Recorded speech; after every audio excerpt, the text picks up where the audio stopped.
après-midi.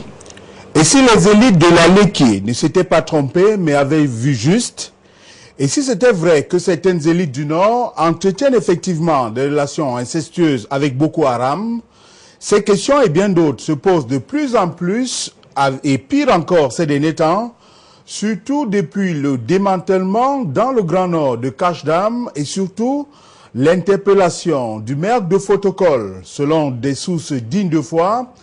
Eh bien, ceux chez qui les armes ont été détectées, l'index comme celui par qui les armes transitaient, il a été mis aux arrêts et une enquête a été ouverte pour déterminer exactement quel pourrait être son degré de responsabilité.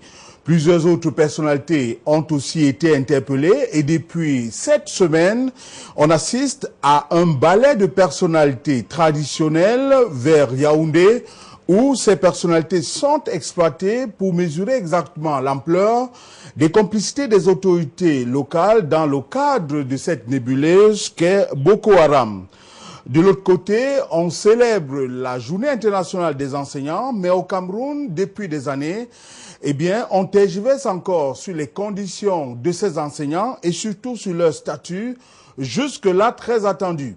La justice a été assez lourde pour Lydienne Eyoum. Elle écope de 25 ans d'emprisonnement ferme. Vous le savez, elle avait été impliquée dans l'affaire dite de la privatisation de l'ex